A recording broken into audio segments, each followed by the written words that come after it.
Hello, I am here with a boy called Bat, and I am at a different location. Thought I'd mix it up a bit. I am going to read Chapter 9, the Open Door Babycakes Policy. Mr. Grayson was a good math teacher for lots of reasons. He let his kids eat snacks at their desk if they were hungry. He didn't make students ask permission to go to the bathroom. He didn't believe in making people apologize. You can't make someone be sorry, he always said. And he believed in class pets. That's how he put it. I believe in class pets. He had said on the first day of class when he introduced them to Babycakes, the class rabbit.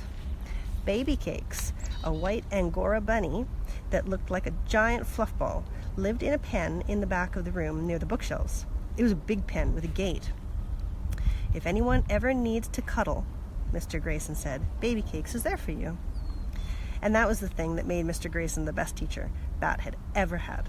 His open door Babycakes policy, which meant that anytime a kid needed to cuddle, he or she should go visit Babycakes. No permission needed, no questions asked. Babycakes liked carrots and apples and put up with the cuddling. Bat knew the rabbit liked treats better than kids, but he also knew that Babycakes was smart enough to realize that the two often went together. Oh, there's Babycakes. Looks like a pretty pudgy bunny.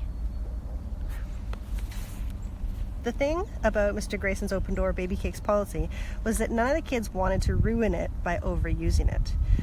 Bat was Babycakes' most frequent visitor. Israel visited the second most often, and then probably Jenny was third. A couple of months ago, Israel had given Bat a drawing he had done of Babycakes. It was pretty good. Bat usually tried to visit Babycakes during recess or lunch, when a visit wouldn't mean leaving group time.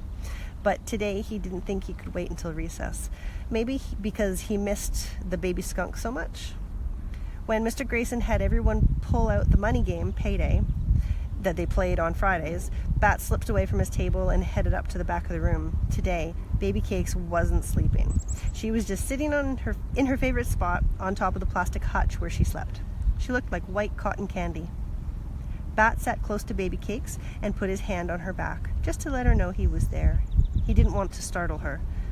Break into groups of 4, Mr. Grayson said. Choose a banker and pay everyone $200.